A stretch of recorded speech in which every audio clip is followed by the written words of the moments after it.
ஆண்ட பரம்பரை மீண்டும் ஆள வேண்டும் என்ற வேட்கையோடு ஏறத்தாழ 60 ஆண்டுகளுக்கு மேலாக இந்த இனத்திற்காக அச்சமில்லை என்ற திங்களினை தொடங்கி யாருக்கும் எதற்கும் எப்பொழுதும் எந்த நிலையிலும் அஞ்சாது தன்னுடைய கருத்துக்களை இந்த சமுதாயத்துக்கு வழங்கி இருக்கக்கூடிய வாழும் நக்கீரர் என்னுடைய அன்புக்குரிய பெரியவர் இறைவனார் அவருடைய திருவடியை வணங்கி என்னுடைய வாழ்த்துறையை தொடங்குகிறேன்.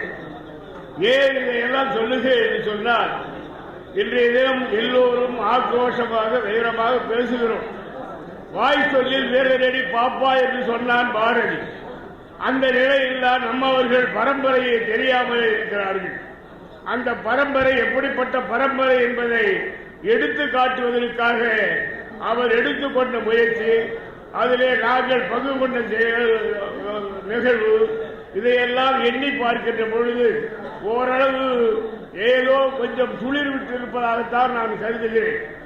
ஏன் இதை சொல்லுகிறேன் சொன்னால், வரலாற்றில் வன்னிய மகாவம்சம் என்ற முதல் தொகுதியை தொகுப்பதற்காக அண்ணன் இறைவன் அவர்கள் எவ்வளவு கஷ்டப்பட்டார், எவ்வளவு வேதனைப்பட்டார், எங்கெங்கே அடைந்தார் என்ற நிலையை எண்ணுகிற பொழுது அப்பொழுது அடைந்த நிலையின் காரணமாகத்தான் இப்போது நடக்க முடியாத நிலையில் இருந்து கொண்டிருக்கிறார்.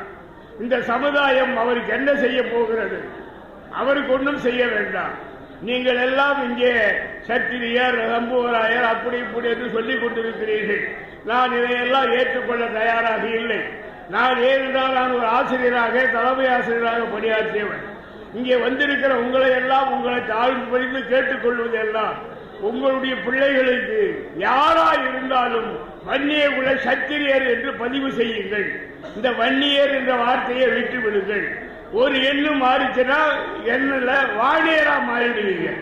ஆகவே அந்த நிலை மாறாமல் வந்திருக்கிற பெற்றோர்கள் தங்களுடைய குழந்தைகளை பள்ளியிலே சேர்க்கின்ற பொழுது அந்த கம்யூனிட்டி என்று ஜாதி இடத்தில் கேட்பார்கள், ரிலிஜியன் என்று. அந்த இடத்துல வன்னிய குல சத்திரியர் அதுதான் முக்கியம், வன்னியர் முக்கியம் அல்ல. ஆகவே எந்த குலமாக இருந்தாலும் இந்த சம்புவராயர், சமுத்தியர், மூப்பனார் இவங்கெல்லாம் நம்ம ஆளுதான். ஆனா அவர்களெல்லாம் கூட என்ன செய்ய வேண்டும் என்று சொன்னால், தன்னுடைய பிள்ளைகளுக்கு தன்னுடைய படிப்பு சான்றிதழே வன்னிய குல சத்திரியர் என்று எழுத வேண்டும் என்ற உறுதியை இன்றைய கூட்டத்திலே வந்திருக்கிற நீங்கள் உறுதி எடுத்துக் கொள்ள வேண்டும் என்று தாழ்மையோடு நான் கேட்டுக்கொள்ள விரும்புகிறேன். ஏன் இதை சொல்லுகிறேன் சொன்னால், எதற்கெடுத்தாலும் ஆண்ட பரம்பரை ஆண்ட பரம்பரை தான். இலங்கையில தமிழர்கள் சுட்டுக் கொல்லப்பட்ட பொழுது அந்த உணர்ச்சி கவிஞர் ஆனந்தன் பேசினான், ஆண்ட பரம்பரை மீண்டும் ஒரு முறை ஆள நினைப்பதில் என்ன முறை என்று கேட்டார். அதே நிலை இன்றைய தமிழகத்தில் இருக்கக்கூடிய நம்முடைய மக்கள், நம்முடைய இளைஞர்கள், நம்முடைய குழந்தைகள் இளமையிலேயே அந்த உணர்வோடு வளர வேண்டும். இன்றைய தினம் ஊடகங்களும் தொலைக்காட்சிகளும் அதை மாற்றிக் கொண்டிருக்கிறது. அதற்கெல்லாம் வழிவகுக்காமல் நீங்கள் தெளிமையாக பாடுபட வேண்டும். ஏன் இதை குற்று காட்டுகிறார்? ஐயா பெரியவர் இறைவனார் அவர்களுக்கு வயது 86. நீங்கள் அதை கவனத்திலே கொள்ள வேண்டும். அவருடைய உணர்வும் அவருடைய உணர்ச்சியும் அவருடைய எதுவும் எவனுக்கு அஞ்சல் கிடையாது. கருத்து தான். இன்னைக்கு நேற்று இல்ல, அவரும் ஆரம்பத்தில் திமுகவில் இருந்ததுதான். இந்த மடையான ஆரம்பத்தில் திமுகவில் இருந்தவன் தான். நாங்க 2 பேர் இருந்துட்டு இப்பதான் எங்களுக்கு புத்தி வந்து, நாங்க அவருக்கு புத்தி வந்துடுச்சு முன்னே. எனக்கு இப்ப புத்தி 20 வருஷமா தான் வந்திருக்குது. ஆக எல்லாருமே நம்மை அழித்தார்கள். யாரும் நமக்கு பங்கு போடல. எல்லாம் நம்ம சொல்லி சொல்லியே தீர்த்தான். எடப்பாடி என்ன சொன்னாரு? வன்னியர் ஓட்டால தான் நான் ஜெயிச்சேன், நான் நிச்சயமா உங்களை கவனிப்பேன்.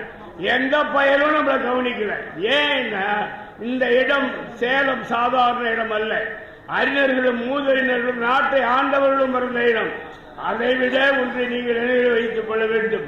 சேலம் சுகவனபுரியிலே பிறந்து இந்த நாடெல்லாம் சுற்றி சுழன்று வளமையோடு இருந்த ஒரு வறுமையிலே திருவண்ணாமலையிலே மறைந்தாரே நம்முடைய குலக்கூறு அர்த்தராரிச வருமா. அந்த மண் இது. அந்த மண்ணிலே இன்றைய இருந்த விளையாட்டு 2வது பதிப்பு வெளியிடுவது மிகவும் பொருத்தமானது என்று நான் கருதுகிறேன். சுட்டி காட்டு என்று சொன்னால், நாங்கள் அர்த்தராஜ சவர்மா பண்பாட்டு பேரவை வைத்து நான் தான் அவருடைய தலைவனாக இருந்து ஒவ்வொரு ஆண்டும் தீர்மானம் போட்டு அங்கே அனுப்பினேன். ஜெயலலிதா பீரியடுக்கு அனுப்பினேன். அதுக்கு பிற்பாடு இந்த ஜானகம்மா பீரியடுக்கு அனுப்பினேன். ஒன்னும் வேலைக்கு ஆகல. கருணாநிதி பீரியடு அனுப்பினேன். இப்ப இந்த எடப்பாடி வெங்கடசாமி சொன்னார், பழனிசாமி அவர் சொன்னார், அவருக்கு அனுப்பினேன். எல்லாம் குப்பை தொட்டி போட்டு அனுப்புறது. தீர்மானமே ஒன்னும் ஆகல, ஒன்னும் கேட்கல. சேலத்தில் பிறந்த சுகவன பிரிவை எங்களுடைய குரு வன்னியர் பெரும் சமுதாயத்துடைய குரு அர்த்தநாரி சௌர்மாவுக்கு அவர் பிறந்த ஒரே ஒரு மணிமண்டபம். பாரதியாருக்கு மூத்தவராக இருந்தவர். பாரதியாரை விட 6 ஆண்டுகள் வயதிலே மூத்தவர். அப்படிப்பட்ட மூத்தவருக்கு சென்னையின் மெரினா கடற்கரையிலே சிலை வைத்திருக்கிறீர்கள். அவருக்கு இரங்கல் செத்த பொழுது ஒரு வயதும் போகல. முதலாசாவு பெற்றான் பாரதி. அந்த காலத்திலேயே அவருக்கு பின்னாலே அவனும் போகல. ஆனால் அப்பே ஒரு சுதேசமித்திரம் பத்திரிகை அந்த காலத்தில் எழுதியது என்ன எழுதியது? அதாவது பாரதியின் மேலே நொய்க்கப்பட்ட ஈக்களை விட அவரோடு சென்ற அதாவது சவ ஊர்வலத்து சென்றோட எண்ணிக்கை குறைவு. அவ்வளவு மோசமான அந்த ஆளுக்கு இன்னைக்கு செலவு வச்சிருக்கிறான். பாரதியாரை குறை சொல்லவில்லை. இருந்தாலும் அவருக்கு இரங்கல் பாடியவன் அவாழ்களை அவனும் கிட்ட போல ஆங்கிலேயனுக்கு பயந்து. இது வன்னிய ரத்தம், சத்திரிய ரத்தம், இதுக்கு வேலி போச்சு. மறானாலே போடுறான். அதை எவன் போடுறான்? நம்ம பத்திரிகை போடல. அதே பாப்பா பத்திரிகை தான் சுதேசமத்தில் மறுநாளே போடுறான். யாரு? பாரதியாருக்கு இரங்கல் பாடிய கவிஞர் அர்த்தநாரி சவர்மா அப்படி என்று போட்டான். இன்னைக்கு அரசாங்கம் எல்லாம் பயன்படுத்துகிறது மதுவிலக்கு, அதாவது பெண்கள் முன்னேற்றம் ஒழிக்கணும். இதெல்லாம் யாரு சொன்னது?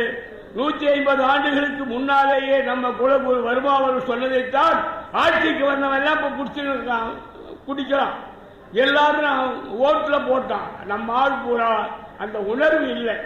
அதுதான் இப்போ இந்த இடத்துல நடந்த சேலத்தில் இந்த அரங்கு கொள்ளாத இருக்கும் என்று எண்ணி வந்து இளைஞர்கள் நிறைய பேர் வர வேண்டும், பெண்கள் நிறைய பேர் வர வேண்டும்.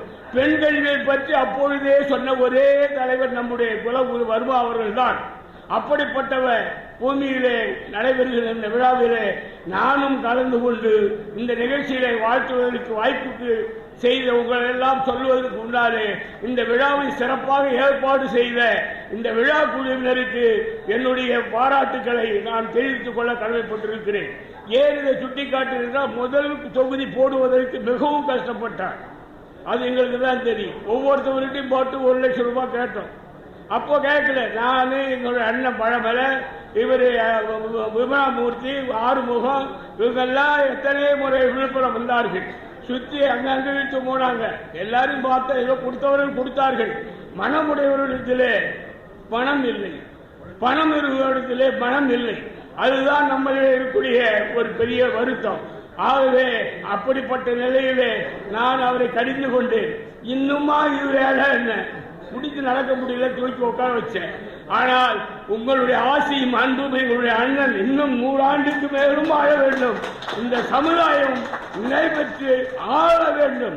இந்த நாட்டிலே தமிழ்நாட்டின் முதலமைச்சராக ஒரு வன்னிய குல சத்திரியன் வர வேண்டும். வன்னியன் வரக்கூடாது, வன்னிய குல சத்திரியன் வர வேண்டும். அப்படிப்பட்ட உறுதியை எடுக்கின்ற விழாதான். அதை அவர் கண்ணார கண்டு அதை பார்த்து மகிழ வேண்டும்.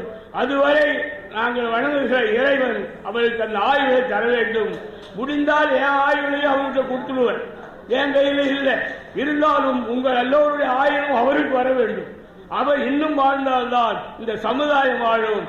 அவருடைய குடும்பத்தை பற்றியெல்லாம் அவர் கவலைப்படுறதில்லை. அது அம்மா எல்லாம் வந்திருக்குது, நான் அதை பேசக்கூடாது. ஆகவே இந்த குடும்பத்தையே கவனிக்காமல் இந்த சமுதாயத்திற்காக தன்னையே அழித்துக் கொண்ட ஒரு மனிதன் இன்று இருக்கிறார் என்று சொன்னால் அது நாம் எல்லாம் பெற்ற பேர். அதுதான் அவர் கேட்டார். நான் அப்பே கேட்டேன், ஏன் 2வது தொகுதியோட வெளியிடணுமான்னு. இல்லை, கேட்டிருக்காங்க, நிறைய முன்பதிவு கொடுத்துருக்கிறாங்கன்னாரு. இந்நாட்டுக்கு முதல்ல கையை பிடிச்சது இப்பவும் கையை பிடிக்கணுமான்னு. இருக்கட்டும் பார்ப்போம்னாரு. ஏதோ உங்களுடைய அன்பாலும் ஆதரவாலும் 2வது பதிப்பு வெற்றிகரமாக வந்திருக்கிறது. இது ஒன்றும் பெரிய இல்லை. ஒவ்வொரு வன்னியனும் இந்த தொகுப்பை வாங்கி ஆக வேண்டும். ஒவ்வொருத்தர் வீட்டிலேயும் இந்த வரலாற்றில் மகாவம்சம் இருக்க வேண்டும். ஏன் அதை சொல்லுகிறேன் என்று சொன்னால், நம்முடைய காலம் போய்விட்டது. நம்முடைய பிள்ளைகளை எடுத்து பார்க்க வேண்டும். அடாடா இப்படிப்பட்டவன இருந்தாங்களா, இலக்கியமாக இருந்தாலும் சரி, படைபலமாக இருந்தாலும் சரி, பொருளாதாரமாக இருந்தாலும் சரி, அனைத்திலேயும் முன்னேற்றமாக முதல் இடத்தில் இருந்த சமூகம் இந்த வன்னிய குல சத்திரிய சமூகம் தான். இன்னைக்கு ஆளவந்தா நாயக்கருடைய நிலம் எவனே சாப்பிட்டுக்கிறான்.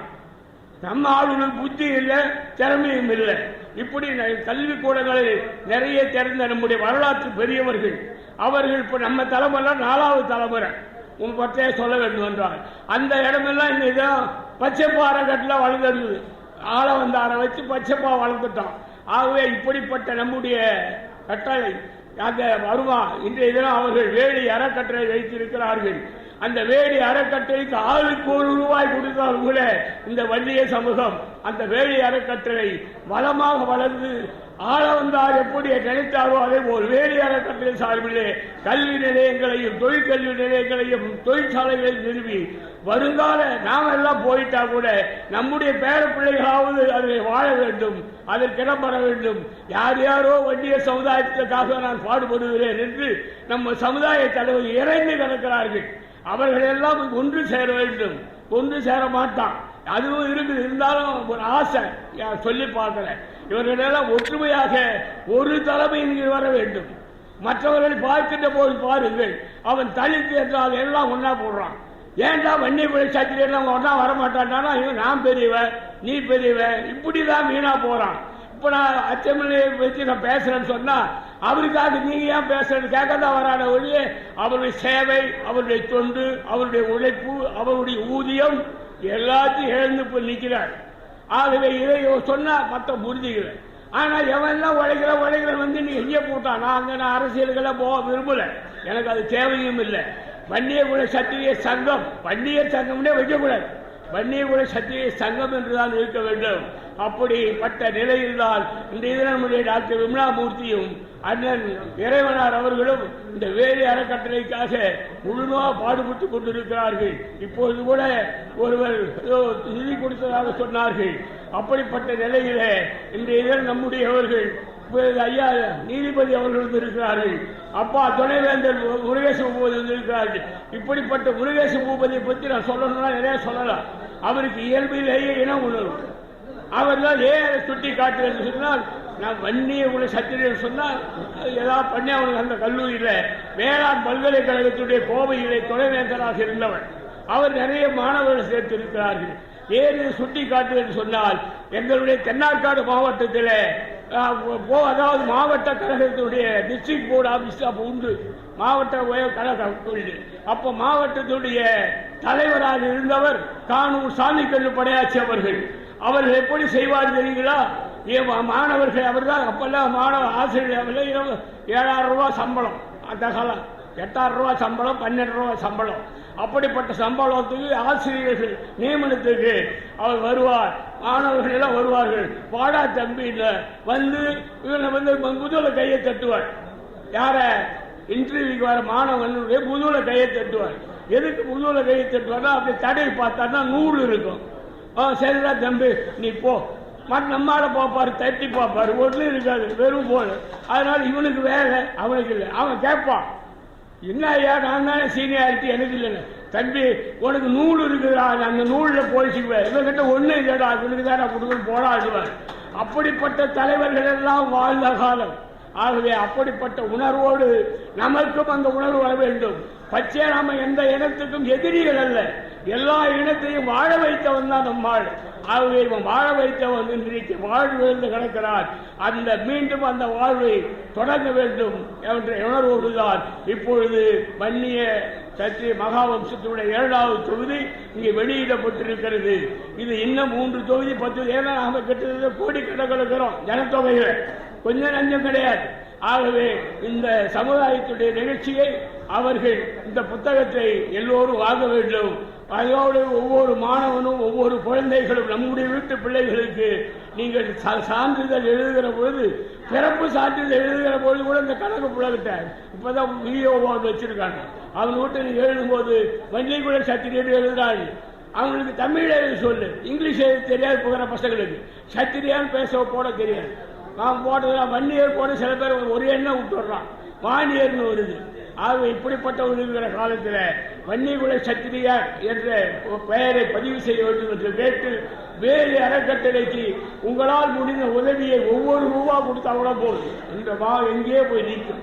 ஆகவே எதிர்காலத்தில் இந்த சங்கம், இந்த நம்முடைய இனம் அவருக்கு எடுத்துக்காட்டாக இருந்து அவர் பட்ட பாட்டுக்கு அவர் மறைகின்ற பொழுது நாம் எவனா மறையும் போது எவனா போலாம் கும்பலாம். ஆனால் இது அப்படி இல்லை, இந்த உலகமே பெறணும். அப்படிப்பட்ட ஒரு நிலை அண்ணனுக்கு உருவாக வேண்டும். அதை நாம் எல்லாம் இருந்து செய்வோம் என்று சொல்லி வாய்ப்புக்கு நின்று சொல்லி வண்டிக்குள்ளே சக்தியே வாழ்க வாழ்க வளர்க. வணக்கம், நன்றி. அச்சமில்லை சேனலை சப்ஸ்கிரைப் பண்ணாதவங்க சப்ஸ்கிரைப் பண்ணுங்கள், சேனலை லைக் பண்ணுங்கள், ஷேர் பண்ணுங்கள். தேங்க்யூ.